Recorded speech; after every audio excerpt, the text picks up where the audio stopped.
आदिवासी मुलांना न्याय मिळालाच पाहिजे.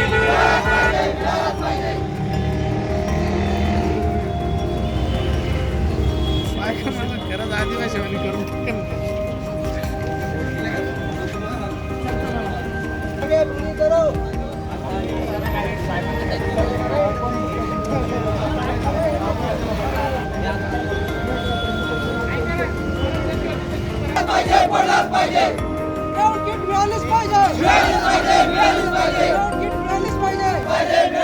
पहिला अडचण काय आहे ती पहिलं. संपूर्ण महाराष्ट्रामध्ये आदिवासी संशोधन व प्रशिक्षण संस्था पुणे यांच्यामार्फत आदिवासी विद्यार्थ्यांसाठी MPSC, UPSC, पोलीस आणि सैन्य भरतीसाठी प्रशिक्षण कार्यक्रम राबवला जातो.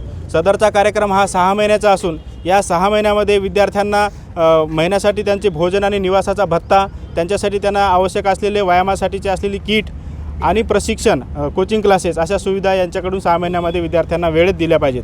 परंतु प्रशिक्षण सुरू होऊन देखील औरंगाबाद, संभाजीनगर या ठिकाणचे इग्नाईट करिअर अकॅडमीमध्ये 1000 विद्यार्थी प्रवेशित आहेत.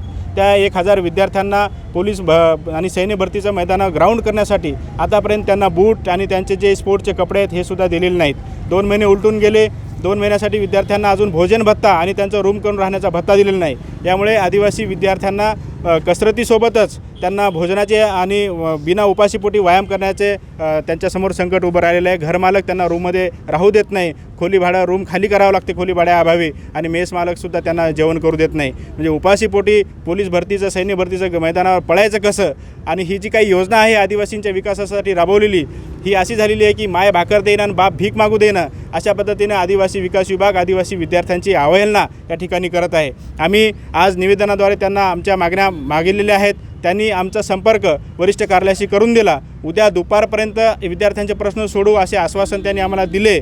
आणि जर का त्यांनी उद्या दुपारपर्यंत विद्यार्थ्यांचा प्रश्न नाही सोडवल्यास संभाजीनगर इथून पुण्याला सर्व TRTIचे आदिवासी पोलीस आणि सैन्य भरतीचे विद्यार्थी इथून पायी आदिवासी संशोधन आणि प्रशिक्षण संस्था पुणे या ठिकाणी मोर्चा घेऊन जातील असा इशारा देखील आम्ही त्यांना फोनद्वारे त्यांच्या समितीच्या मध्यस्थीमार्फत आम्ही स्वतः फर्मनद्वारेवर बोलून त्यांना इशारा दिलेला आहे.